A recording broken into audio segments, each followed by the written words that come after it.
नमस्कार दोस्तों, target army तक में आपका स्वागत है। आज इस वीडियो के माध्यम से बात करने वाले अग्निवीरों के लिए क्या क्या आज नया हुआ है, कि सरकार ने क्या घोषणा की है। तो अग्निवीरों के लिए एक और नई खुशखबरी। अग्निवीर 4 साल बाद पुलिस में नौकरी देगी सरकार। अग्निवीरों के लिए युवाओं को अवसर करेंगे प्रेरित। अर्धसैन्य बलों में नए सिरे से पद भरे जाएंगे। 6800 शिक्षक नियुक्त को उप मुख्यमंत्री का आश्वासन।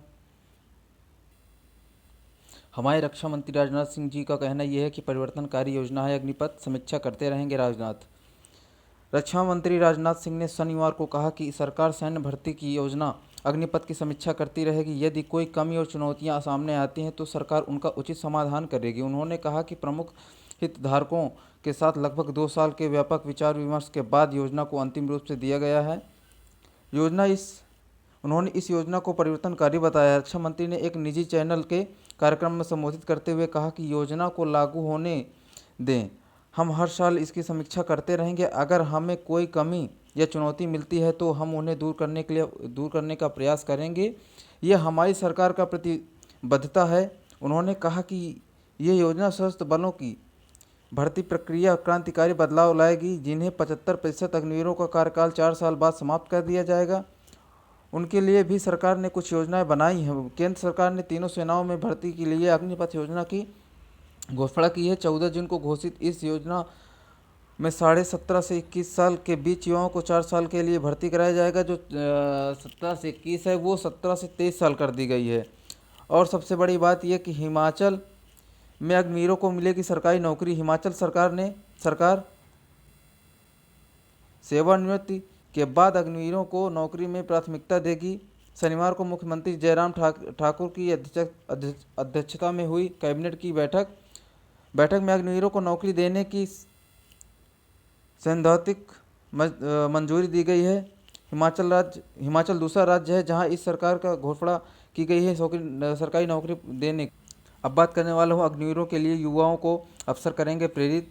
इसके बारे में अब बात करने वाले हैं। अग्निपथ के लिए युवाओं को अवसर भी करेंगे प्रेरित। भारतीय सेना में नई योजना अग्निपथ के तहत भर्ती शुरू हो गई है। अग्निपथ के तहत भर्ती होने वाले अग्निवीरों को तैयार करने के लिए जिला स्तर सभी कोशिश तेज हो गई हैं। इस योजना को लेकर भ्रांतियों को दूर करने के लिए डीएम संजय खत्री ने ब्लॉक स्तर पर कमेटियां गठित की है। ये कमेटियां कोचिंग संस्थान और कॉलेज प्रबंधन से भी वार्ता करेगी। ब्लॉक स्तर पर गठित की गई कमेटियां में तहसीलदार या नायब तहसीलदार, बीडीओ, सीडीपीओ शामिल किए गए हैं। कमेटी के सदस्य गांव में जाकर युवाओं को इस योजना के बारे में जानकारी देंगे और अग्निवीर बनने के लिए प्रेरित करेंगे। इसके लिए हर माह ब्लॉक स्तर पर कार्यशाला का भी आयोजन किया जाएगा। शहर में सदर के नायब तहसीलदार, शिक्षा विभाग, नगर निगम डूडा, नेहरू युवा केंद्र के अधिकारियों की कमेटी में गठित की गई है। अग्निवीर योजना भारत के युवाओं को राष्ट्र रक्षा से जोड़ने का एक माध्यम है। अग्निवीरों को विभिन्न नौकरियों में आरक्षण मिलेगा। युवाओं को इसके लिए प्रेरित करने के लिए ब्लॉक स्तर पर कमेटियां गठित की गई हैं। अर्धसैन्य बलों में नए सिरे से पद भरे जाएंगे। केंद्र सरकार अर्धसैन्य बलों में रिक्त पदों को भरने के लिए नए सिरे से कवायद शुरू करेगी। अपनी ज़रूरतों को लेकर सुरक्षा बलों की ओर से लगातार बनाए जा रहे दबाव के बीच नई भर्तियों को लेकर अलग अलग प्रस्ताव और सुझावों पर सरकार चर्चा कर रही है। अर्धसैन्य बलों में लाखों की संख्या में पद खाली हैं। बीते कुछ सालों में जरूरत और स्वीकृत पदों की तुलना में भर्ती का आंकड़ा काफ़ी कम रहा है। पिछले 4 वर्षों में सीएपीएफ कर्मियों, केंद्रीय सशस्त्र पुलिस बल, कांस्टेबल, सब इंस्पेक्टर और सहायक कमांडेंट की भर्ती में गिरावट आई है। 1.29 लाख पदों में से भरे गए मात्र 10,184। साल 2021 रिपोर्ट के अनुसार वर्ष 2020 में सीएपीएफ के 1.29 लाख की रिक्त पदों में मुकाबले मात्र 10,184 पद भरे गए हैं। वर्ष 2017 में 77,153 की रिक्तियों की तुलना में 58,396 कर्मियों की भर्ती की गई थी। 2018 और 2019 में ऐसी भर्तियों की संख्या क्रमशः 30,098 और 14,541 थी। कोविड के मैदान भर्तियों में काफ़ी असर पड़ा है। 2024 तक की जानी है 10 लाख भर्ती। वर्ष 2024 तक सरकारी विभागों में, मंत्रालयों में 10 लाख कर्मियों की भर्ती की जानी है। इस भर्तियों में अगले 18 महीनों में पूरा किया जाना है। इस कड़ी में अर्धसैन्य बलों में होने वाली भर्ती पर निगाहें हैं।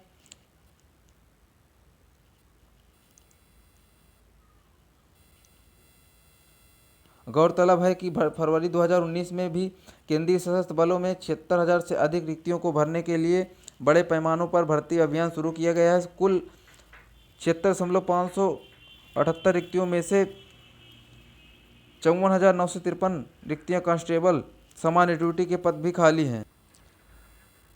6800 शिक्षक नियुक्ति को उप मुख्यमंत्री ने दिया आश्वासन। बेसिक शिक्षा परिषद के विद्यालयों के लिए 69,000 शिक्षक भर्ती में बाद में चयनित 6800 शिक्षक नियुक्त न मिलने पर आर्थिक और मानसिक रूप से परेशान हैं। नियुक्त दिलाए जाने के लिए आरक्षित वर्ग में चयनित अभ्यर्थी शनिवार को प्रयागराज आए उप मुख्यमंत्री केशव प्रसाद मौर्य से मिले। अपनी मांग से संबंधित ज्ञापन उन्हें सौंपा। अभ्यर्थियों को उन्होंने न्याय दिलाने का आश्वासन दिया है। ज्ञापन लेकर पहुंचे लक्ष्मीकांत यादव, प्रतिमा पटेल, अनुज पटेल ने उप मुख्यमंत्री को बताया कि 69,000 शिक्षक भर्ती में आरक्षण की गड़बड़ी के कारण 6800 अभ्यर्थी चयन से बाहर हो गए थे। इस मामले की जानकारी अभ्यर्थियों ने मुख्यमंत्री योगी आदित्यनाथ को दी थी। उनके आदेश के बाद परीक्षण में आरक्षण की गड़बड़ी को ठीक करते हुए आरक्षित वर्ग के 6800 अभ्यर्थियों की अलग से चयन सूची बेसिक शिक्षा परिषद ने 5 जनवरी को जारी की। इसके बाद उम्मीद बंधी थी कि जल्द नियुक्ति मिल जाएगी, लेकिन ऐसा नहीं हुआ। राधा मौर्य, नितिन संजय सिंह आदि ने कहा कि चयनित होने के बावजूद नियुक्त नहीं मिलना उनके साथ अन्याय है। नियुक्ति के लिए वो भाजपा नेताओं और अधिकारियों के चक्कर लगा रहे हैं, लेकिन कहीं सुनवाई नहीं हो रही है। उप मुख्यमंत्री ने आश्वासन दिया है कि सभी को न्याय दिलाया जाए। दोस्तों, आज की वीडियो में बस इतना ही। अगर वीडियो अच्छा लगा तो सब्सक्राइब और शेयर जरूर करें। धन्यवाद।